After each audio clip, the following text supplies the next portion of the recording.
All right, so we're diving deep today into, well, understanding, right? How we learn. Exactly. How different teaching methods really impact what sticks, what students actually take away. And, building those classrooms where, everyone feels safe to speak up, really dive into the material. Yeah, yeah, and we're looking at, we've got this excerpt here, really fascinating stuff. And it's not just for teachers. Oh, absolutely not. If you're a student, parent, anyone who just like cares about education, this is for you. Mm-hmm. Like imagine you walk into a classroom, it's buzzing, everyone's curious.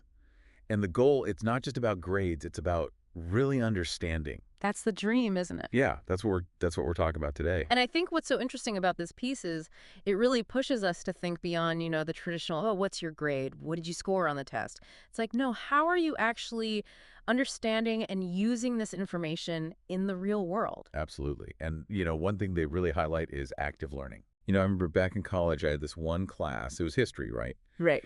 And instead of just reading about like historical events, we had to like recreate a debate like from that era. Oh, wow.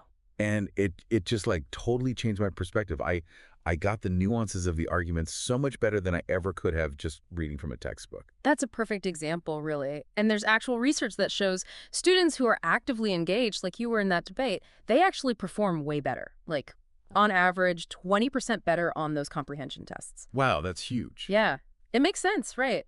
It's not passive listening. You're actually applying what you're learning, doing something with it. So it's not just memorizing facts, it's actually like using them. Exactly. And this kind of leads us to student-centered learning. What does that even mean? Like moving from teacher-centric to student-centric. Big shift. It's Yeah. basically putting the focus on the students, their individual needs, what they're interested in. So the teacher becomes more of a guide, a facilitator, less about standing at the front lecturing and more about guiding each student on their own learning journey. Yeah, yeah. Like think project-based learning. Students get to really dive into topics that excite them. Or student-led discussions where they're the ones driving the conversation. Oh, that's interesting. Yeah, gives them ownership. But with all this, how do we make sure they're still developing those critical thinking skills? I mean, that feels more important now than ever, right? You're telling me. With like the internet, social media, information overload everywhere, critical thinking is essential. It's about analyzing information, figuring out what's credible, spotting biases, forming your own opinions, Like being able to sift through all the noise. Exactly. Imagine scrolling through your social media feed, right? You need critical thinking to tell the difference between a real news story and like someone's random opinion or a joke. Oh, yeah, for sure. It's a vital skill, honestly, for navigating, well, pretty much everything these days. So how do we teach that? How do teachers actually build those critical thinking muscles in the classroom? Well, a big part of it is asking the right questions. The ones that don't have easy answers. The open-ended questions that really make you think. I see, I see.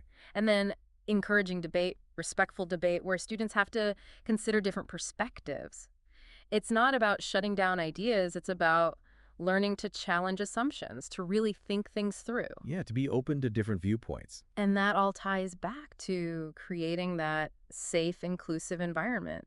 You can't have those kinds of discussions if students don't feel comfortable speaking up. Right, right. And that's what we were talking about earlier, too, about like fostering that empathy, that understanding. Absolutely. Students need to feel safe, respected, valued, before any real learning can happen. They need to know it's okay to ask questions, share their ideas, even make mistakes.